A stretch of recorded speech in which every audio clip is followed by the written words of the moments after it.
नमस्ते दोस्तों। तो पिछले वीडियो में हमने चैप्टर सेकंड का फर्स्ट पार्ट कवर किया था, जिसमें हमने टाइप्स ऑफ बिजनेस देखे। लगभग सारे ही तरीके के बिजनेस हम कवर कर चुके थे, लेकिन जॉइंट स्टॉक कंपनी या जिसे हम कहते हैं कंपनी के कई टाइप्स होते हैं, और उन टाइप्स से हमें आगे इस वीडियो को शुरू करना था। तो चलिए देखते हैं। तीन तरीके की कंपनीज होती हैं, प्राइवेट सॉरी हाँ प्राइवेट, पब्लिक और 1%। प्राइवेट लिमिटेड कंपनीज जो होती हैं वो शेयर्स अपने ट्रांसफर्स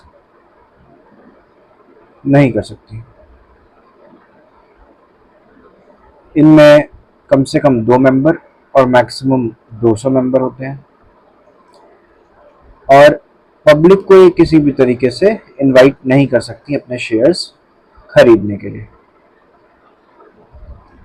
वहीं जो पब्लिक लिमिटेड कंपनीज होती है वो कंपनीज एक्ट के हिसाब से क्या कहा गया है कि मिनिमम 7 मेंबर्स होने चाहिए इसमें, मैक्सिमम इसकी कोई लिमिट नहीं है, और इसमें सिक्योरिटीज के ट्रांसफर के भी कोई रेस्ट्रिक्शन नहीं है। देखिए सीधी सी बात है, जब यहाँ पे 200 मेंबर हैं लिमिट, तो ऑफ कोर्स इसके शेयर्स और कहीं ट्रांसफर नहीं किए जा सकते।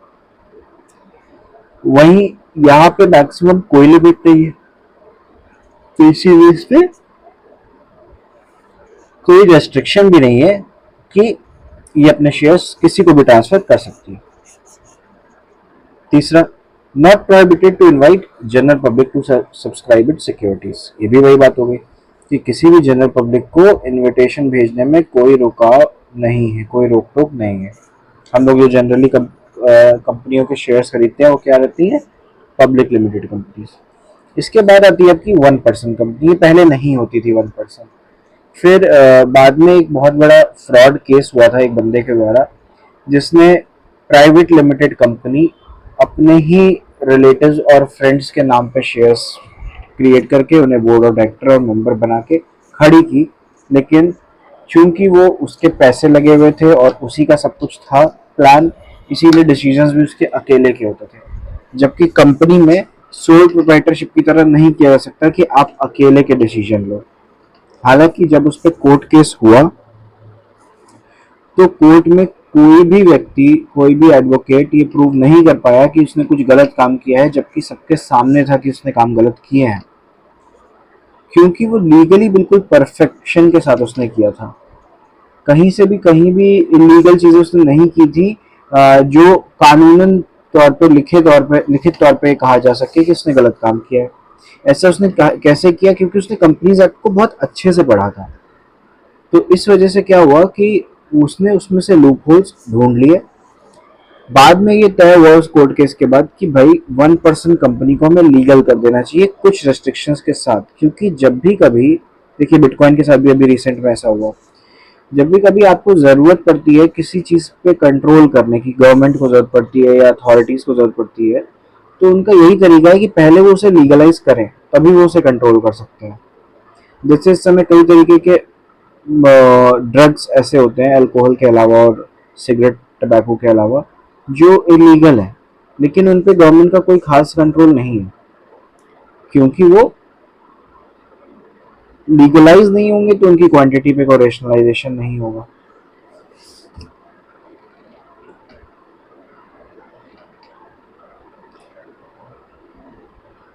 कुछ प्राइवेट कंपनीज को पब्लिक कंपनी कहा जा सकता है अगर वो किसी पब्लिक कंपनी की सब्सिडरी हो, जैसे LIC हाउसिंग फाइनेंस लिमिटेड। ये क्या है, ये LIC की सब्सिडरी है जो कि एक पब्लिक कंपनी है, तो इसे भी लोग पब्लिक कंपनी की तरह ही ट्रीट करते हैं। इसी तरीके से SBI कार्ड, जो क्रेडिट कार्ड आप लेते हो वो एक SBI कार्ड एक प्राइवेट कंपनी है, लेकिन चूंकि वो SBI से पूरी तरह से उसकी सब्सिडरी है, इसीलिए जो है उसे भी एक गवर्नमेंट कंपनी की तरफ से लोग ट्रीट करते हैं।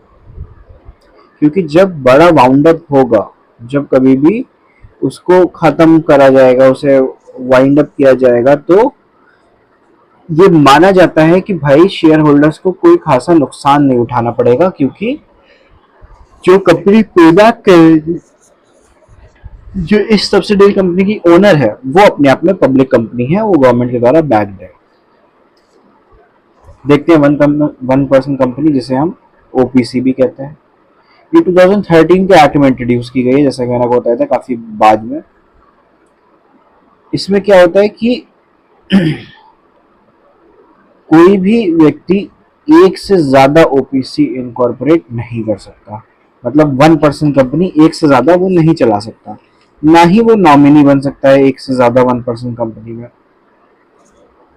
क्योंकि जब कंपनी की बात आती है कि वन पर्सन कंपनी, अरे तो एक ही बंदा अकेले चला रहा है, तो ये तो कुछ कुछ सोल प्रोप्राइटरशिप की लिमिटेशंस अपने साथ ले आएगा, जिसमें से एक बहुत बड़ी लिमिटेशन है कि आपकी डेथ हुई तो आगे कंपनी का क्या होगा। तो इसीलिए नॉमिनेशन एक बहुत बड़ा एस्पेक्ट इसमें निकल के आता है, इसका भी रजिस्ट्रेशन होना होता है। तो अगर कोई व्यक्ति कोई अलग अलग दो कंपनीज में नॉमिनी भी हुआ तो आगे जाके उसे बाय डिफॉल्ट कोर्ट को एक्सेप्ट करना पड़ेगा एज ओनर भी। मान लीजिए दोनों जगहों पे जो ओनर थे उनकी डेथ हो गई, भले ही बारी बारी हुई, तो अब ये नॉमिनी दोनों जगह यही है, तो इसको दोनों ओन करनी पड़ेंगी, जबकि हम कह रहे हैं कि एक से ज्यादा ओन नहीं कर सकते, इनकॉर्पोरेट नहीं कर सकते। तो इसीलिए ये देखते हुए नॉमिनेशन को भी कहा गया है कि एक ही कंपनी का नॉमिनी एक व्यक्ति हो सकता है, ऐसी। अच्छा, दूसरी चीज कि क्योंकि वो उसने बहुत बड़ी कंपनी खड़ी कर ली थी और पिछले उसके ऊपर कोई भी फाइन न लगाते हुए बाद में उसको जो है प्राइवेट कंपनी में कन्वर्ट करने को कहा गया, उस कोर्ट केस के दौरान उसको आदेश दिया गया। तो वैसे ही यहाँ पे भी रूल बना दिया गया कि भाई जैसे ही आपका 50 लाख रुपीज से ज्यादा होता है पेड अप शेयर कैपिटल, यानी कंपनी का वो कैपिटल पार्ट जो रिस्क पे लोगों ने शेयर किया है, यानी कि ये देखते हुए शेयर किया है कि प्रॉफिट होगा तो भी वो शेयर लेंगे, लॉस होगा तो भी वो बियर करेंगे। एक पेड अप शेयर कैपिटल होता है, दूसरा कैपिटल कौन सा होता है? दूसरा कैपिटल क्या होता है? वो एक लोन होता है, जैसे बैंक या किसी व्यक्ति से आपने या किसी दूसरी कंपनी से आपने इस बेसिस पे लिया हो कि हम आपको परफेक्ट एक फिक्स्ड इंटरेस्ट देते रहेंगे, चाहे हमें उससे ज्यादा प्रॉफिट हो चाहे हम लॉस में चले जाएं, हम उतनी तो आपको देते ही रहेंगे। तो सामने वाले के पास कोई रिस्क नहीं होता है खास, तो वो छोड़ के जो पेड अप शेयर कैपिटल है वो 50 लाख से ऊपर नहीं होना चाहिए, या फिर 2 करोड़ से ज्यादा उसका एवरेज एनुअल टर्नओवर नहीं होना चाहिए। ठीक है, तब तक वन पर्सन कंपनी चलाई जा सकती है, नहीं तो उसे कन्वर्ट करना पड़ जाएगा। अब बात आती है प्राइवेट कंपनी पब्लिक कंपनी से कैसे अच्छी है। तो पहली चीज तो भाई आप 2 ही मेंबर से शुरू कर सकते हो, जबकि वहां आपको 7 चाहिए। फिर 2 ही डायरेक्टर से भी आप शुरू कर सकते हो, जबकि वहां पे आपको 3 चाहिए। प्राइवेट कंपनी में ज्यादा रूल रेगुलेशन नहीं है, जैसे कि इंडेक्स बनाना या लोन इशू करने से पहले परमिशन लेना गवर्नमेंट की, है ना, या कोई स्टैट्यूटरी मीटिंग होल्ड करनी है तो उसके लिए रजिस्ट्रार के पास आप रिपोर्ट फाइल करो, ये सब कुछ भी नहीं करना पड़ता है आपको, जबकि ये सारी चीजें पब्लिक कंपनी के लिए एसेंशियल है। ठीक है, डायरेक्टर का क्या रेम्यूनरेशन होगा, कितने होंगे मैक्सिमम में भी कोई रेस्ट्रिक्शन नहीं है, अपॉइंटमेंट कैसे कौन करेगा, कुछ भी प्रॉब्लम नहीं है। प्रोस्पेक्टस भी इशू करने की जरूरत नहीं है। क्यों? प्रोस्पेक्टस तो इशू ही इसलिए होता है कि पब्लिक को अगर शेयर्स खरीदने हो तो उसे कंपनी के बारे में सब कुछ पता हो, तो प्राइवेट कंपनी को तो ऐसा करना नहीं है। ठीक है, प्राइवेट कंपनी जैसे ही रजिस्ट्रार से सर्टिफिकेट ऑफ रजिस्ट्रेशन पाती है वो चालू कर देती है बिजनेस, जबकि पब्लिक कंपनी को तो रजिस्ट्रेशन सर्टिफिकेट के बाद और भी प्रोसेस से गुजरना पड़ता है, लास्ट में उसको सर्टिफिकेट ऑफ कमेंसमेंट मिलता है जिसमें ये लिखा ही होता है कि अब बिजनेस चालू हो गया, तब भी वो बिजनेस चालू हो सकता है, इस डेट के पहले नहीं हो सकता जो भी सर्टिफिकेट पे डेट पड़ी है। तो अभी आगे आपको और बताएंगे कि पब्लिक कंपनी और प्राइवेट कंपनी दोनों का ही क्या प्रोसेस क्या है शुरू होने का। ठीक है, आगे टॉपिक आएगा, वही जो ऊपर बात हुई वो सारी डिफरेंस यहाँ पे दे दिए गए टैबुलर फॉर्म में। कोऑपरेटिव सोसाइटी से कई बार कंपेयर किया गया, लेकिन अक्सर एग्जाम पॉइंट ऑफ व्यू में मैं बताऊं आपको तो ना ही पार्टनरशिप ना ही कंपनी, किसी को भी कोऑपरेटिव सोसाइटी से कंपेयर करने की जरूरत नहीं है। वहां आपका HUF यानी Hindu underwrite family versus partnership आ सकता है, वहां पे आपका पार्टनरशिप वर्सेस कंपनी आ सकता है, वहां पे आपका सोल प्रोप्राइटरशिप वर्सेस पार्टनरशिप आ सकता है। बस private company versus public company आ सकता है। लेकिन ये कोऑपरेटिव सोसाइटी को बार बार जो कंपेयर किया जा रहा है ये नहीं आएगा। ज्यादा से ज्यादा इसके बारे में कोई बात दो मार्क्स के क्वेश्चन में पूछी जा सकती है अलग से कोऑपरेटिव सोसाइटी के बारे में, बस वो भी बहुत रेयर चांस है। हाँ, तो जैसा कि मैंने कहा था, अब हम आते हैं कंपनी फॉर्म कैसे होती है, जैसे फुल फॉर्म कहा जाए ज्वाइंट स्टॉक कंपनी कैसे फॉर्म होती है।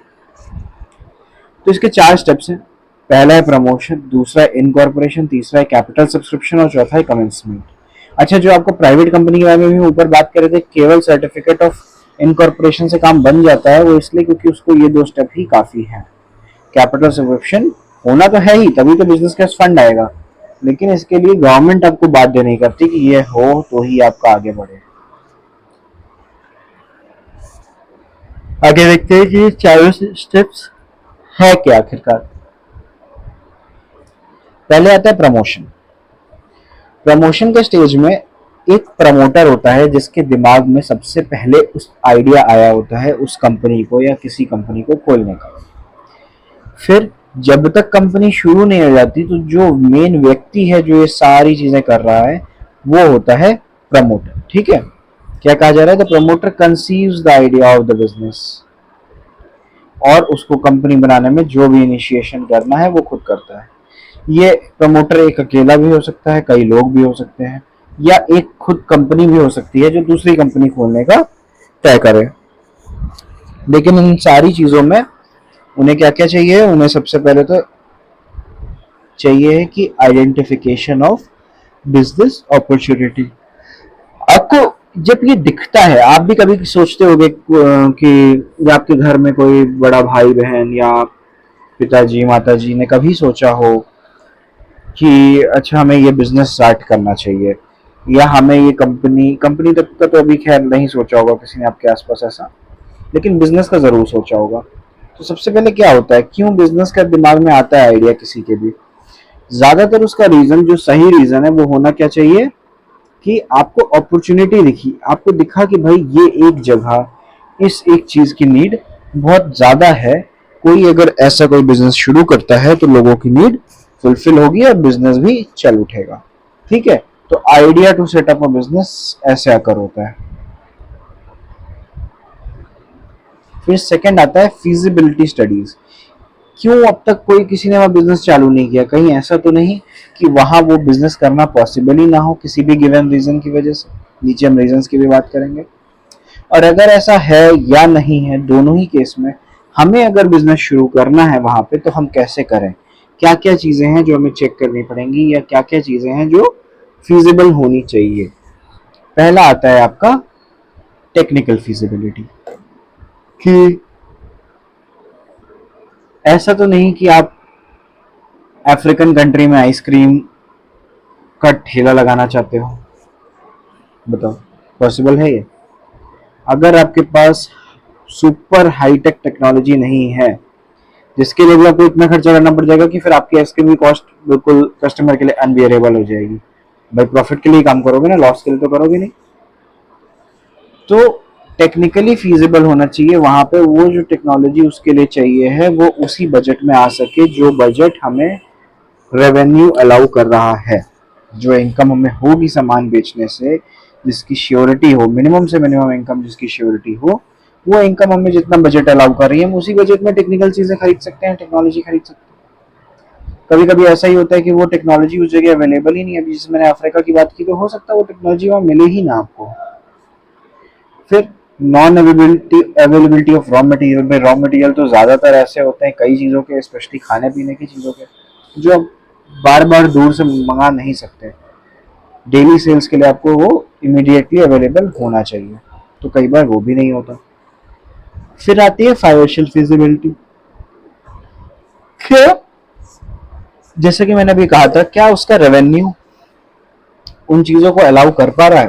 पता चला कि आपकी एक दिन में हद से हद 100 यूनिट सेल होने का चांस है, और एक यूनिट आइटम जो आप बना के बेचने वाले हो वो 20 रुपए का बिकेगा, तो आपको दिन भर में कितने का रेवेन्यू हो गया, 2000 रुपए का, 20 इंटू 100। अब ये 2000 रुपए आपको पर डे मिल रहे हैं, तो per month 60,000, per year 7 lakh something. तो क्या इसमें आप अपने सारे खर्चे जो आपको उस बिजनेस के लिए मिनिमम से मिनिमम दिख रहे हैं कि करने ही पड़ेंगे, वो फिजिबल हैं? ये चेक करना आपका सेकेंडरी काम होता है। थर्ड आता है आपका economic feasibility.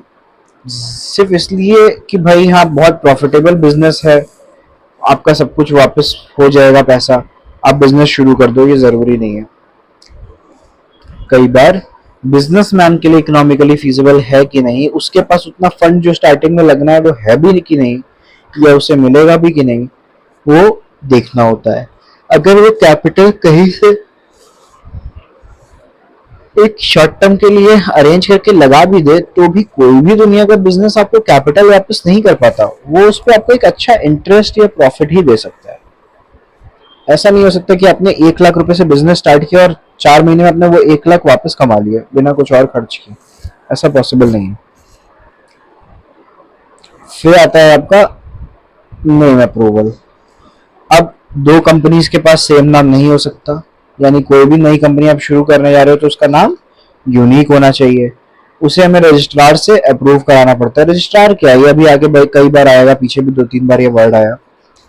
Registrar of companies एक रजिस्ट्रार यानी कि एक लीगल अथॉरिटी है, बिल्कुल सेबी आरबीआई की तरह, और ये वर्क करती है थोड़ी थोड़ी कोर्ट्स की तरह, जैसे कि आपके डिस्ट्रिक्ट कोर्ट्स होते हैं वैसे, जहां पे आपका कंपनी रजिस्ट्रेशन होता है। और भी कुछ आपको कंपनी के विषय में बड़े बड़े डिसीजन लेने हैं तो बीच बीच में आपको रजिस्ट्रार को इन्फॉर्म करना होता है, क्योंकि ये बहुत ही लीगैलिटी के साथ चलने वाली बिजनेस होती है।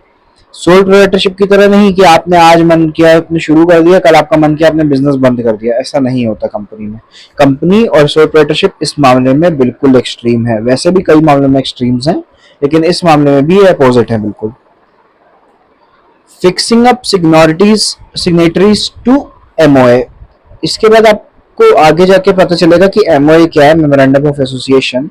तो उसमें जो लोग साइन करने वाले हैं वो भी आपको तय करने होते हैं, या सीधे सीधे कहा जाए कि पहले डायरेक्टर्स जो कंपनी के बनेंगे वो आपको चाहिए होते हैं। सो कोई कर हो कोई कर ना हो, जो हो उसकी सारी डिटेल्स आपको फिक्स करनी होंगी। Appointment of professionals. फिर आपको कुछ प्रोफेशनल्स भी चाहिए, जैसे कि स्टॉक अगर आपको मार्केट से उठाना है या मार्केट में बेचना है अपने शेयर्स, यानी कैपिटल मार्केट से उठाना है, तो आपको स्टॉक ब्रोकर्स, अंडर राइटर्स चाहिए। आपको सीए वगैरह चाहिए अकाउंटिंग के लिए, आपके शुरुआती अकाउंटिंग के लिए। आपको लीगल टीम चाहिए, एक दो से तीन एडवोकेट्स की, जो एक्सपर्ट हो कंपनी सही तरीके से खुलवाने के लिए। तो इस तरीके से आपको लोगों की जरूरत स्टार्टिंग में अपॉइंटमेंट के लिए जरूरत पड़ती है। और ये सब कुछ आपका किस में आता है, जैसे कि मैंने ऊपर बताया था, प्रमोशन में ही आता है। अभी कंपनी शुरू नहीं हुई है, फिर भी आपको ये सब लोग और ये सब चीजें चाहिए। सिक्स्थ और लास्ट पॉइंट आ रहा है प्रिपरेशन ऑफ नेसेसरी डॉक्यूमेंट। जैसे कि मैंने कहा था एमओए यानी मेमोरेंडम ऑफ एसोसिएशन, फिर एक आता है आपका आर्टिकल ऑफ एसोसिएशन, और उसके बाद आता है अगर आपकी पब्लिक कंपनी है तो प्रोस्पेक्टस। ये आगे जैसा कि बुक भी कह रही है, मैं भी आपको बताता हूँ, आगे मैं इसको एक्सप्लेन करूंगा कि ये है क्या। लेकिन ये 3 डॉक्यूमेंट आप प्रमोटर को बनाने होते हैं, प्रिपेयर करने होते हैं, तभी ये आप रजिस्ट्रार के पास सबमिट करके इनकॉर्पोरेट करवा पाओगे फर्म को अपनी।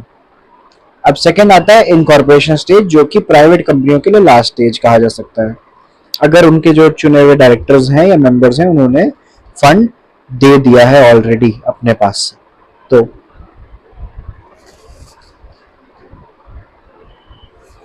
इनकॉर्पोरेशन में आपको सबसे पहले आता है फिलिंग ऑफ नेसेसरी डॉक्यूमेंट।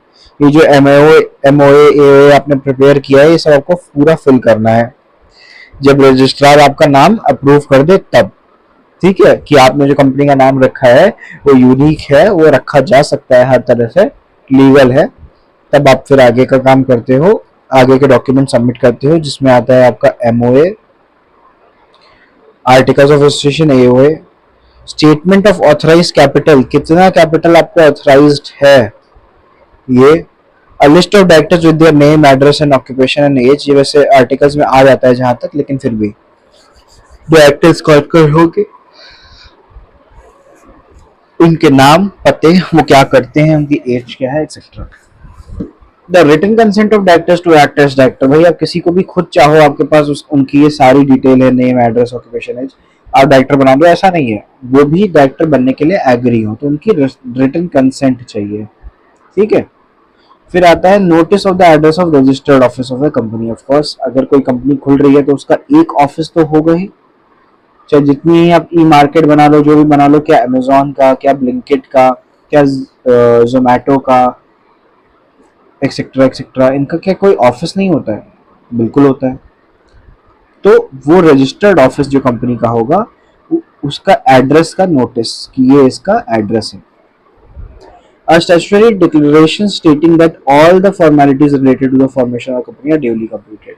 ये सारे काम आपने कर दिए हैं और कोई भी ऐसा काम जो कंपनी को रजिस्टर कराने के लिए करना होता है वो नहीं बचा है, ऐसा एक डिक्लेरेशन प्रमोटर को लिख के देना होता है।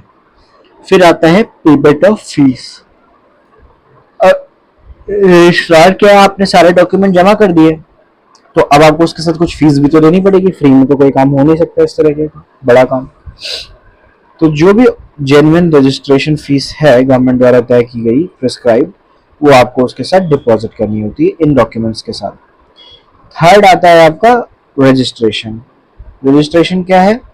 जब रजिस्ट्रार सारे डॉक्यूमेंट वेरीफाई कर लेता है, वो ये भी देख लेता है कि रसीद देख के कि फी जमा कर दी गई है, और वो पूरी तरह सेटिस्फाई होता है कि डॉक्यूमेंट्स असली हैं, नकली नहीं है, और वैलिड हर तरीके से ऑथेंटिक और वैलिड है, तब जो है रजिस्ट्रार जो है अपने रजिस्टर में कंपनी का नाम एंटर कर देता है और इसे कहते हैं रजिस्ट्रेशन, ठीक है।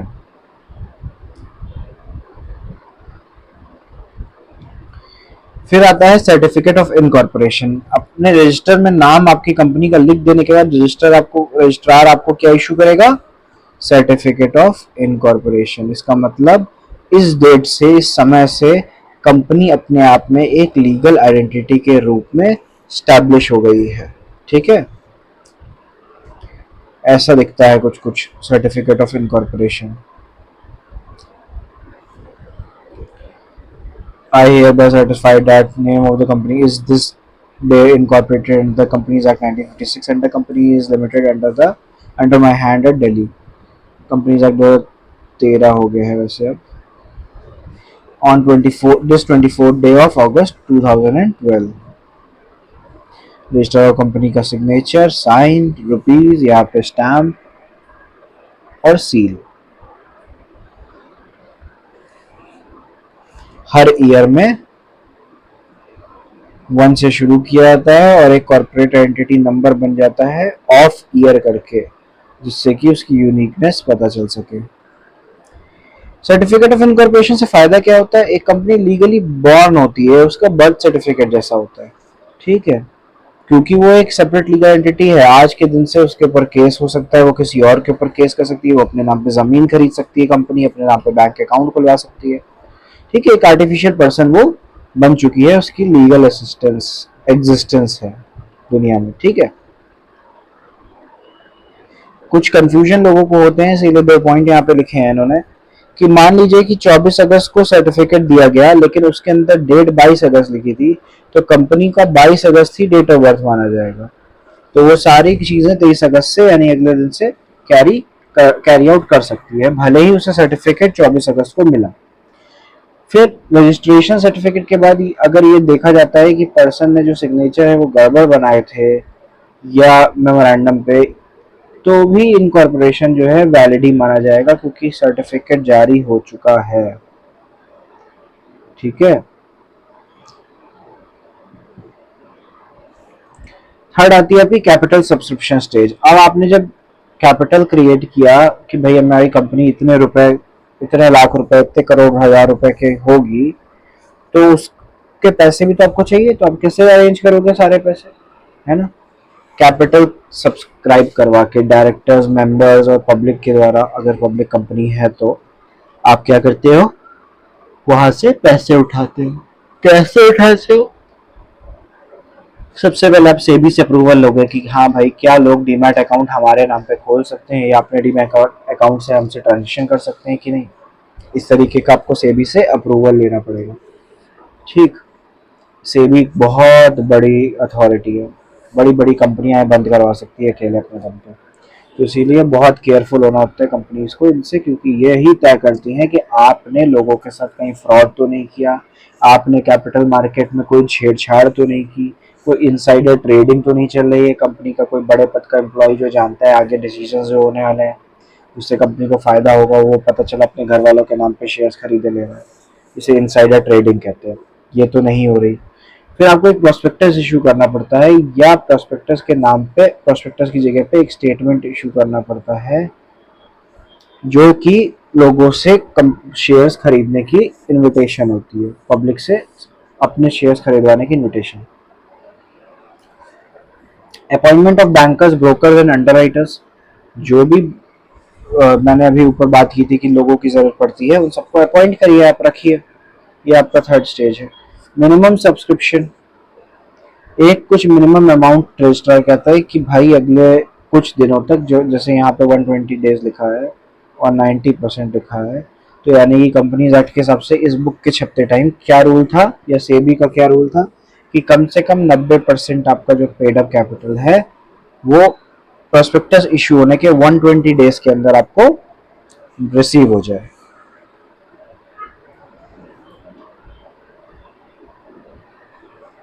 इसे कहते हैं मिनिमम सब्सक्रिप्शन।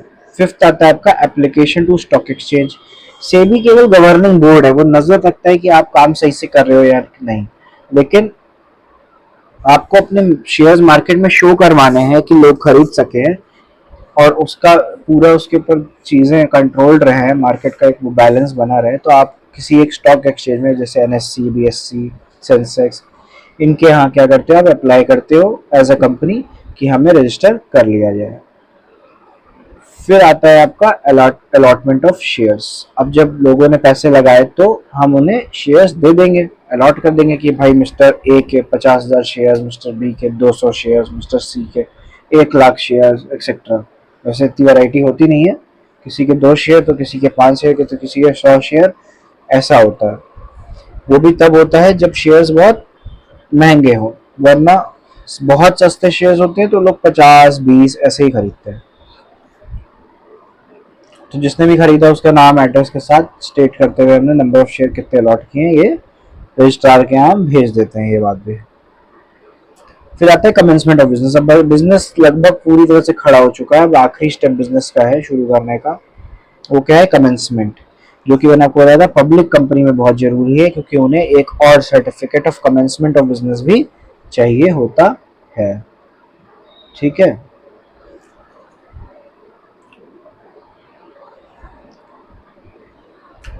तो एक डिक्लेरेशन की जो शेयर्स पेबल इन कैश हैं वो सब्सक्राइब कर लिए गए हैं और मिनिमम सब्सक्रिप्शन रिसीव हो गया है। जो भी रजिस्ट्रार ने कहा था कि इतना कैपिटल अगर आप 10 लाख की कंपनी खोलने जा रहे हो फॉर एग्जांपल, तो फॉर एग्जांपल 2.5 लाख रुपए तो आपका मिनिमम सब्सक्रिप्शन है ही, इतना तो लोग पहली बार में सब्सक्राइब कर ले। तो अगर इतना भी हो जाता है तो फिर ज्यादा आगे 7.5 लाख के बच्चे की वेट करने की जरूरत नहीं है, बल्कि आप क्या कर सकते हो, आप आगे बिजनेस शुरू कर सकते हो। कैसे? सर्टिफिकेट ऑफ कमेंसमेंट रजिस्ट्रार से लेके, जब भी वो आपको इशू करता है सारी चीजें देखने के बाद। कुछ कुछ ऐसा दिखता है certificate of commencement of business. फिर आता है फॉर्मेशन ऑफ कंपनी में क्या क्या इंपॉर्टेंट डॉक्यूमेंट है ताकि हम उन्हें एक्सप्लेन कर सके। तो जैसा कि आपको स्टार्टिंग 3 बताए गए थे, एमओए, एओए और एक जो पब्लिक कंपनी के लिए एक और एक्स्ट्रा, प्रोस्पेक्टस। एमओए क्या है? ये कंपनीज एक्ट जो भी है उसके तहत कंपनी का ढांचा तय करता है कि कौन से बेसिक स्ट्रक्चर पे कंपनी बनी है, कंपनी है क्या, उसकी पहचान होती है। इसे बहुत मुश्किल है चेंज कर पाना, एक बार एमओए लिख गया तो। जैसे इसमें नेम क्लॉज होता है कि कंपनी का नाम क्या है, इसमें जो है लिमिटेड वर्ड के साथ एंटर करनी चाहिए, एंड होनी चाहिए कंपनी का नाम अगर पब्लिक लिमिटेड कंपनी है, और प्राइवेट लिमिटेड के साथ अगर कंपनी प्राइवेट लिमिटेड है। तो नेम किसी और कंपनी से मैच नहीं होना चाहिए, नेम में कोऑपरेटिव वर्ड नहीं आना चाहिए, क्योंकि कोऑपरेटिव वर्ड क्या है, दूसरा टाइप का बिजनेस के लिए है। The name should not convey any connection और link to of the company with the government department.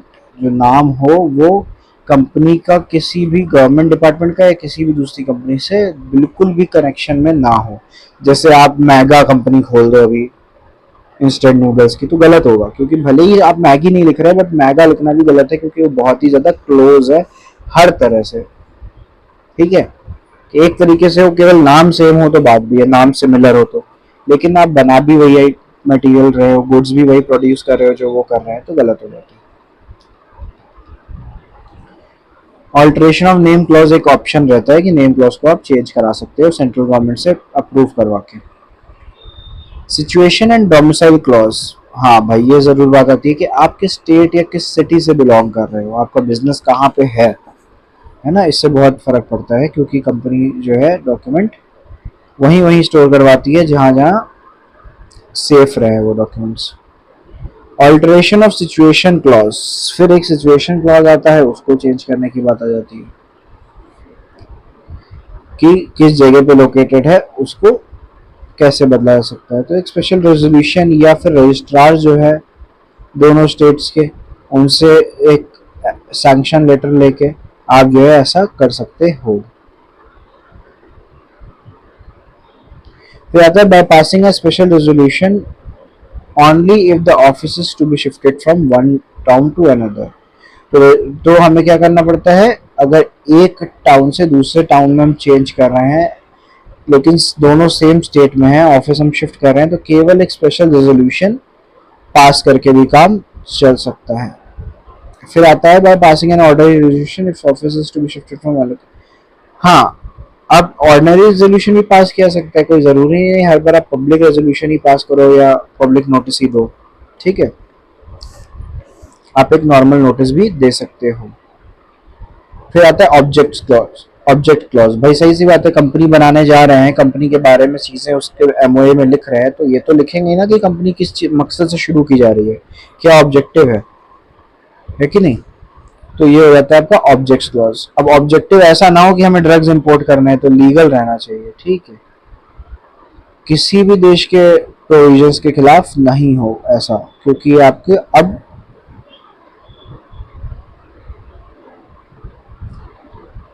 Export import के बिजनेस भी बीच बीच में आ जाते हैं, तो फिर वहां पे क्या रहता है कि दूसरे देशों का भी हमें ध्यान रखना पड़ता है। The objects must not be immoral, जैसा कि मैंने अभी आपको ड्रग्स का एग्जांपल दिया, और भी बहुत सारी चीज़ें हैं एग्जांपल में जो इमोरल है, यानी हमारी सोसाइटी की तरफ से गलत है, तो उन ऐसी चीज़ों को हम ऑब्जेक्टिव नहीं रख सकते हैं। हालांकि इसमें भी कंपनी लॉ बोर्ड द्वारा परमिशन लेकर और एक स्पेशल रेजोल्यूशन पास करके हम ऑब्जेक्टिव्स को बदल सकते हैं, ऊपर नाम एक्सेट्रा की तरह। फिर आता है आपका लाइबिलिटी क्लॉज। क्लॉज बताता है कि कंपनी में कितने मेंबर्स हैं, उनकी क्या क्या लाइबिलिटी है। अगर उनकी कंपनी शेयर से लिमिटेड है तो इसीलिए लाइबिलिटी ऑफ जो मेंबर्स हैं उनकी लाइबिलिटी भी लिमिटेड रहेगी उतने दूरी तक जितने का उनका शेयर है। वैसे मान लो उन्होंने 10 रुपए के 50 शेयर खरीदे, तो 500 रुपए से ज्यादा उनका नुकसान नहीं हो सकता। यही हो सकता है कि वो शेयर 0 रुपीज के हो जाए, बस आपसे घर पैसे लेने कोई नहीं आएगा। फिर आते हैं कैपिटल क्लॉज।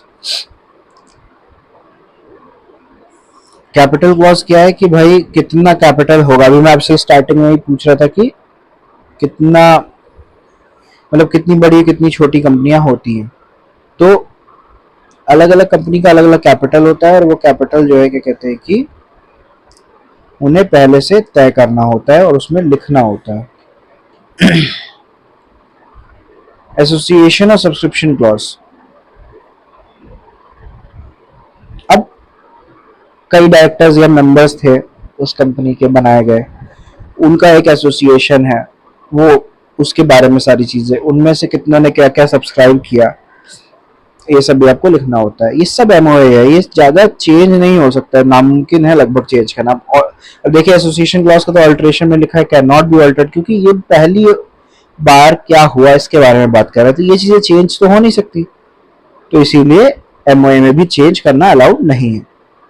जो चीज समय के हिसाब से बदल रही है उसे तो आप चेंज करोगे, लेकिन जो चीज एक ही बार हुई, घटित हुई, और कंपनी के खुलते टाइम की बात हो रही है, तो वो तो एक ही बार ऐसा हुआ होगा, वो तो बार बार हो नहीं सकता कि अलग अलग हो जाए। आर्टिकल ऑफ एसोसिएशन आता है इसके बाद। ये रूल्स और रेगुलेशंस हैं जो एमओए के अंडर बने हैं। एमओए क्या था, केवल एक ढांचा था कि कंपनी को किस हिसाब से चलना है, और वो बेस्ड था कंपनीज एक्ट पे। अब एओए क्या है, आर्टिकल ऑफ एसोसिएशन, ये रूल्स रेगुलेशन है डे टू डे वर्किंग के, कि मैनेजमेंट कैसे होगा, कंपनी के अंदर चीजें कैसे चलेंगी, ड्यूटी और राइट्स कैसे डिवाइड होंगे, पावर कैसे डिवाइड होगी, एक्सेट्रा।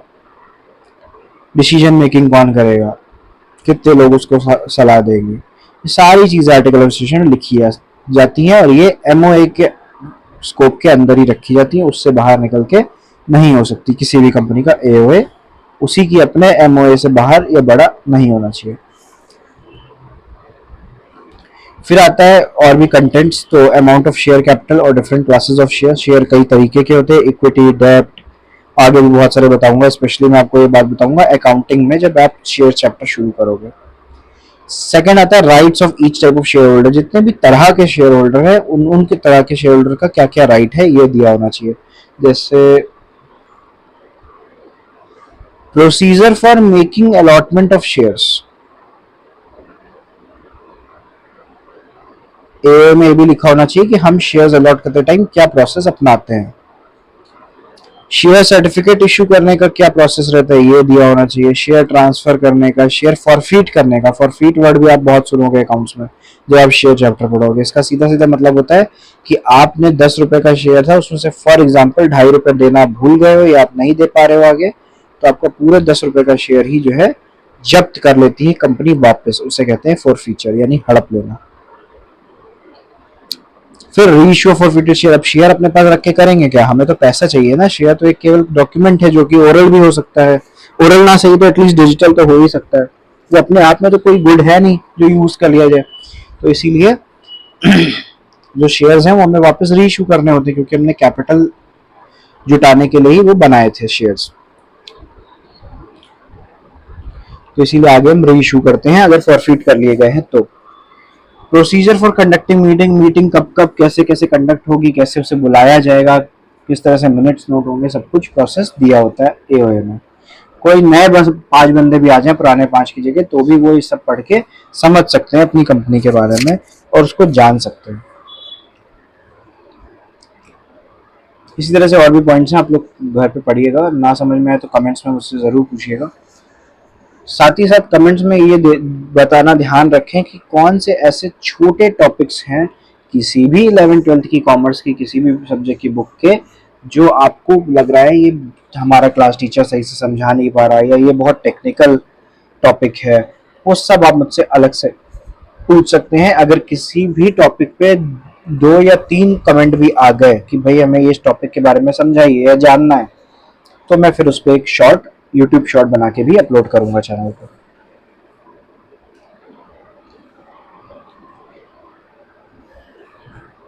अच्छा, आर्टिकल रजिस्ट्रेशन को ऑल्टर करना फिर भी थोड़ा आसान है, एक स्पेशल रेजोल्यूशन पास करके कुछ कंडीशन में जो नीचे दी गई है इसको ऑल्टर किया जा सकता है, लेकिन एमओए को ऑल्टर नहीं किया जा सकता। देखिए क्या लिखा है, मस्ट नॉट बी कॉन्ट्ररी और अगेंस्ट द एमओए, एमओए के खिलाफ ना हो, ऑल्टरेशन जो नया चेंज लाया जा रहा हो वो एमओए के अंदर ही आना चाहिए।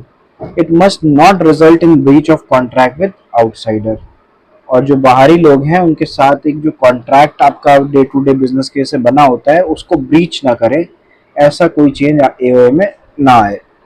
It must be in the interest of company, वो कंपनी के फायदे में हो, ऐसा नहीं हो कि कंपनी को ही नुकसान हुआ जा रहा है। It must not result in increasing the liability of its members, members की लाइबिलिटी नहीं बढ़ती है इससे, इसको एडिट कराने से, तो उनको भी कोई दिक्कत नहीं होनी चाहिए कि क्यों चेंज हो रहा है एओए, कभी अगर चेंज करना पड़ा तो किसी गिवन कंपनी का। अगर ऑल्ट्रेशन में पब्लिक कंपनी जो है प्राइवेट कंपनी में कन्वर्ट हो रही है तो सेंट्रल गवर्नमेंट का अप्रूवल भी चाहिए है, ठीक है, क्योंकि तब एओए तो काफ़ी बदलेगा अगर कंपनी का टाइप ही बदला जा रहा है तो। ये दोनों बहुत अच्छे पॉइंट्स हैं, एमओए एओए, ये ज़रूर आप लोग इसका डिफरेंस पढ़िएगा, मैंने लगभग दोनों को अच्छे से समझाया है आपको। फिर आता है आपका प्रोस्पेक्टस, कुछ भी ना समझ में आए वीडियो को दोबारा देखिए, फिर भी कोई ऐसी चीज़ें फंस रही हैं जो आपको श्योर शॉट है कि मैं एक्सप्लेन ही नहीं कर पाया या मुझसे छूट गया और आपको लगता है बहुत इंपॉर्टेंट है एग्जाम के हिसाब से, तो आप वो टॉपिक्स भी पूरा लिख के कमेंट में डाल दीजिएगा। फिर आता है प्रोस्पेक्टस, ये पब्लिक कंपनी के लिए होता है क्योंकि वो शेयर से लिमिट रहती है, तो इसीलिए उसको पब्लिक से पैसे उठाने के लिए पब्लिक से शेयर और डिवेंचर उस कंपनी के पब्लिक सब्सक्राइब करे, इसके लिए क्या चाहिए होता है, एडवर्टाइजमेंट चाहिए होता है। और एडवर्टाइजमेंट किससे किया जाता है, बेसिकली प्रोस्पेक्टस से, जिसमें सब कुछ लिखा हो, एक ऐसा डॉक्यूमेंट जो पब्लिक को मजबूर कर दे कंपनी के शेयर्स आके खरीदने के लिए। In general, we can say prospectus includes any document which invites general public to invest their money in the securities of a company. Company के ऊपर पैसा लगाने के लिए encourage करती है आम आदमी को। There must be an invitation to the public at large. कोशिश होनी चाहिए कि लगभग सब तक invitation पहुंचे जब आप prospectus issue कर रहे हो तो, ठीक है। The invitation must be made by on or behalf of the company. Company के द्वारा या कंपनी के किसी रिप्रेजेंटेटिव के द्वारा invitation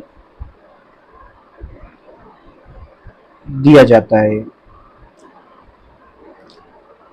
The invitation must be to subscribe or to purchase its shares or debentures.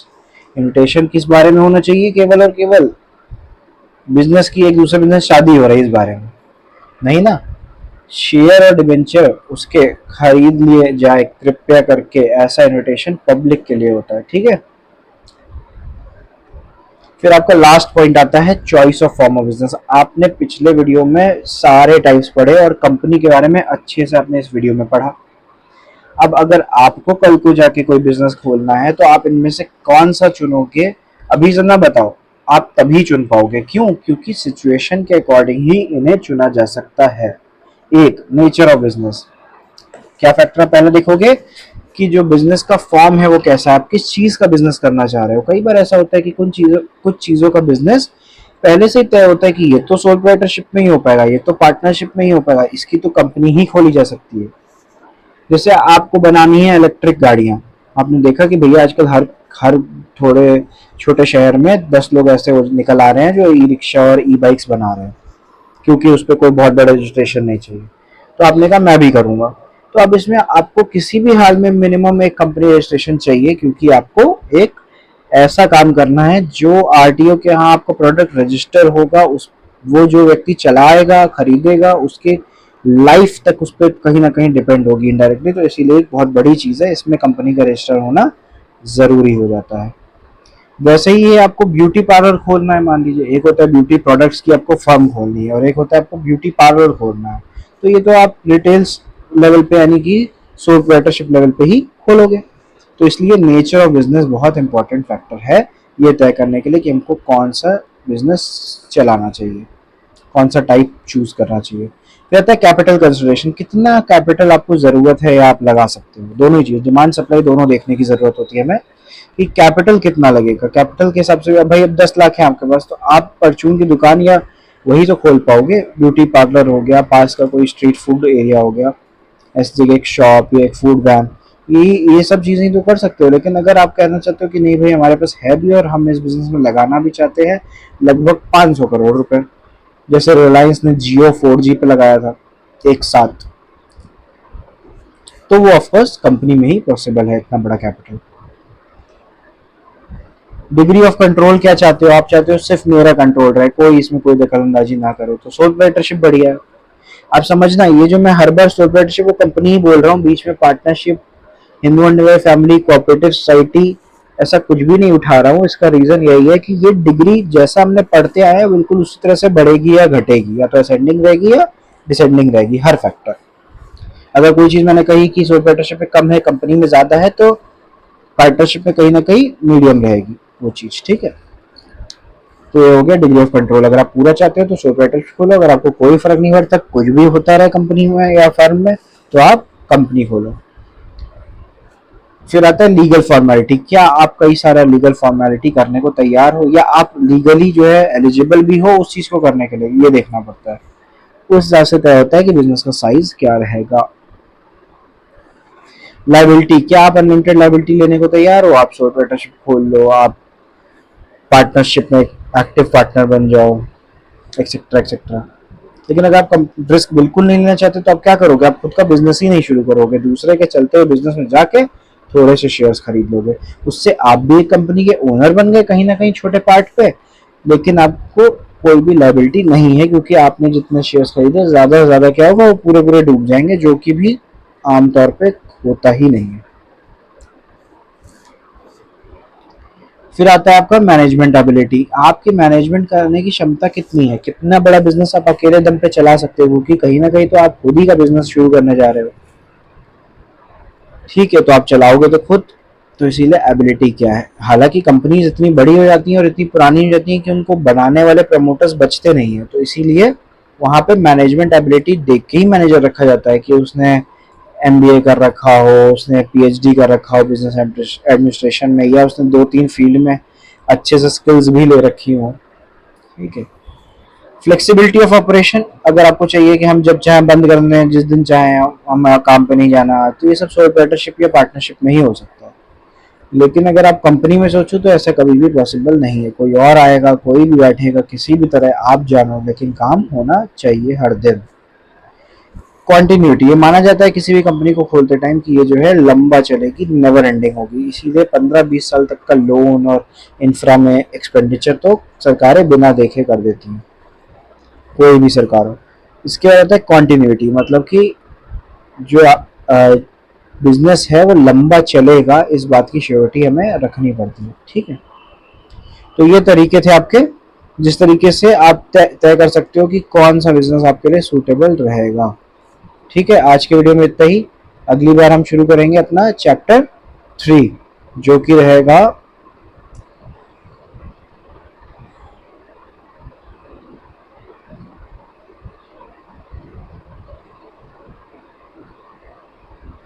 हाँ, जो कि रहेगा chapter 3, private, public and global enterprises. ठीक है। आज के लिए इतना ही। धन्यवाद।